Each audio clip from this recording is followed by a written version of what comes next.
say thank you so much for having me.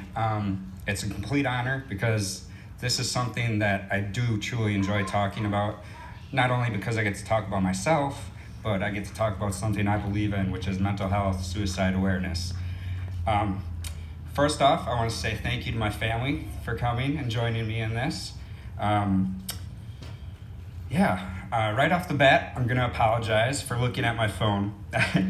This is a little different than what I usually do. I usually go across the world, traveling to military bases and talking to our service members.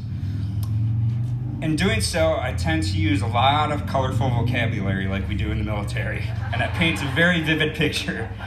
I'm going to definitely tone that down a little bit. I've had a lot of coffee, so I'm relying on Julie to just cut it off, play me off, but I promise I'll behave. So when I was asked to be the keynote speaker for this event, I came to the realization I was going to be talking to family and friends who've lost a loved one. And deep down inside, I got a little terrified because I felt it would be inappropriate to stand up here and talk about myself.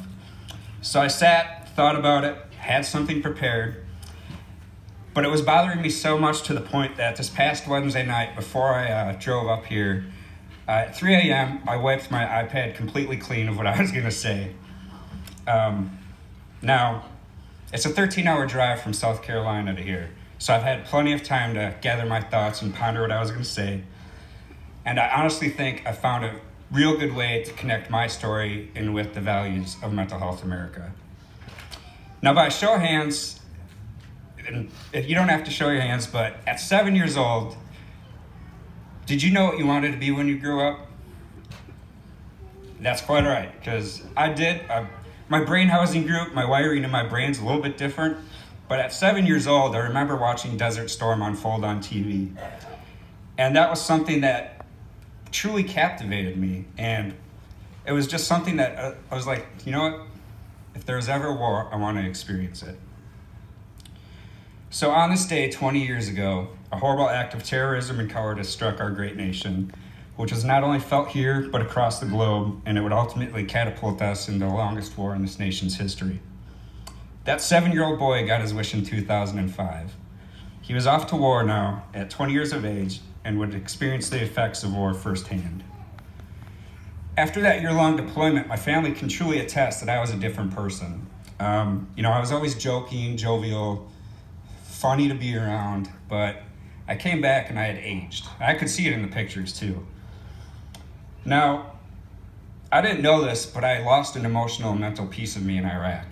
And I felt like I wasn't doing enough, so that's when Julie said I was working in the operating room and I felt like I needed to do more. So I voluntarily changed my job to a cavalry scout, which is complete opposite end of the medical field. You're in the front lines, you're doing reconnaissance patrols, observation posts, making sure people are doing the right thing.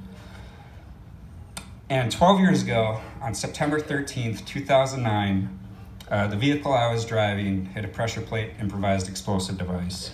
And that's when I lost a physical piece of me. Now, before I deployed to Afghanistan, I was happily married. And after my return, I lost the rest of me. And my divorce ultimately hurt me more than the IED ever could.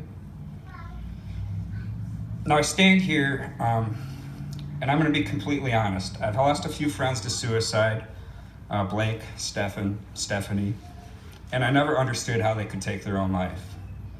And it was during those dark moments in my life where I finally understood. My family doesn't know this part, so. During my recovery, I would gamble, taking handfuls of pills, mostly to just not feel anything anymore. And each time I would do this, I'd take more and more. And I would think to myself, if I stop breathing or if I don't wake up, I'm fine with it. And I was just tired of hurting. Now, Mental Health America has 5 valuable words which I found on their website, and I think they're very important. Hope, resilience, education, compassion, and community. And there's one word that's going to tie this all together because it stuck out with me over the years, and I truly do pray this all comes to make sense to you guys. It's a word I see every Sunday when my wife and I go to church. It's on the wall. And it was that very first word I said, hope. I had hope when I was wounded in Afghanistan, hanging on for my life. I kept telling myself to keep breathing, keep your eyes open, Because it's like in the movies. You feel like when you're wounded in war and you close your eyes, you're never going to wake up. Even when I was gambling with pills, not taking what I knew could be a certain fatal outcome, it has shown that I still had hope. And hope is what brought me to look at my 2 four-legged fur angels moments before I was planning on pulling the trigger after a long day of feeling sorry for myself. I started climbing for childish reasons, you know. There was a big part of me that was climbing to prove to my ex-wife that by climbing these big, dangerous mountains, I'll prove my manliness and she'll have to come back. And then once I was finally able to let go, after reaching that very first summit, I started climbing for very selfish reasons. It was for reasons being my healing and emotional recovery. But then after years of being in the mountains and regaining my confidence, it came to honor those who cannot climb, who cannot experience another day. So I used that in their memory. Now, on my expeditions, I would carry flags, much like this one that my sister is going to show you all.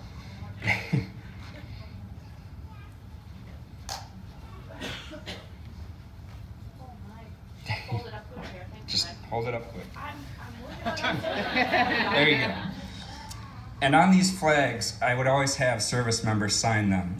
And every signature on those flags were always motivation for me to keep moving. Because in the mountains, things get very hard, and wanting to give up is very easy. You know, I've said it on just about every mountain I ever climbed. I was wondering, why am I doing this to myself? Why am I putting myself through this physical pain? But then when I got through these hard moments and I reached the summit and I saw those signatures when I displayed the flags on the summit, I started to realize how worth living this beautiful life is. Now that I'm no longer climbing, my family and friends are what keep me going, and I'm so proud to be part of the Mental Health America and There Is Hope family with you, because hope is the real reason why I'm here today. In closing, I just want to say be kind to and love one another, support one another, and let us remember not only our loved ones, but the 14 others within the Sheboygan community who lost their lives over the past year. And let the light of their moments guide us towards the finish line together today and every day from here on forward. And in closing, I want to bring Julie up here. Sorry. Now, this was sorry, I gotta get closer. This was the flag I brought to the summit on my historical attempt of Denali, and I want to return it to my family. Thank you. Absolutely.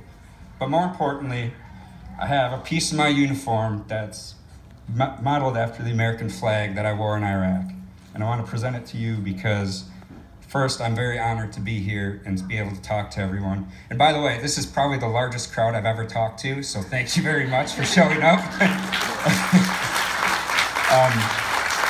But seriously, thank you all very much, and don't ever hesitate to reach out to me if you just need to talk or if there's something I can do for you all. So thank you so much for having me.